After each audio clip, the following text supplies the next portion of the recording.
mais également sur la formation des enseignants pour accéder à cet équipement. Et donc nous vous proposons d'établir, au niveau des concertations, j'ai oublié ce point, d'établir un partenariat avec l'éducation nationale qui pourrait être également pérennisé dans le temps, de manière à pouvoir avoir un pendant de formation à l'équipement.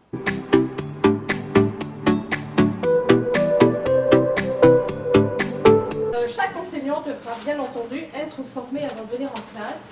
Donc fixe obligatoire avec une auto-formation, puis il sera formé en formation initiale, puis en formation continue et il devra faire une veille pédagogique. Une fois que cet enseignant sera parfaitement formé, il pourra intégrer des outils dans sa pédagogie au quotidien ou dans des projets spécifiques, tout en continuant à investir le CRCN qui est en place au moins depuis une trentaine d'années. Au quotidien, cela lui permettra d'intégrer des ressources, de faire ses propres ressources pour différencier, pour des outils d'accessibilité pour les élèves à besoins particuliers. Tout cela au service des apprentissages fondamentaux. En parallèle, il devra mettre en place des projets spécifiques, parmi un choix, un journal, une web radio, une web télé et ses propres fake news. Ces projets-là permettront aux élèves de collaborer, de donner du sens aux apprentissages, de créer, de développer leur créativité, de communiquer. Dans le volet communication, ça permettra une valorisation de leur travail qui amènera une confiance en soi, une confiance et une estime de soi.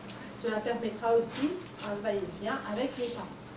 En parallèle de tout ça, un travail sur l'UMI qui rappellera aux élèves leurs droits et leurs obligations, permettra de développer leur esprit critique. Dans tout ça, nous ferons intervenir les associations, les conseillers référents, les Fab Labs, les parents. Et on les initiera aussi au métier du numérique, ce qui permettra aussi à prendre conscience que le numérique a toute sa place à l'intérieur et à l'extérieur de l'école.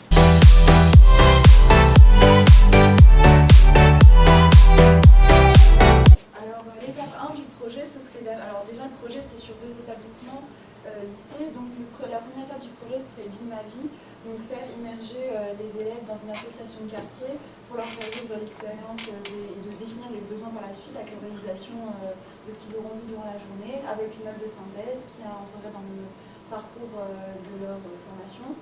En étape 3, ce serait une définition d'un projet d'action qui serait durable avec les élus, donc communiquer autour de ce qu'on compte faire avec les associations de quartier pour former les parents et les élèves.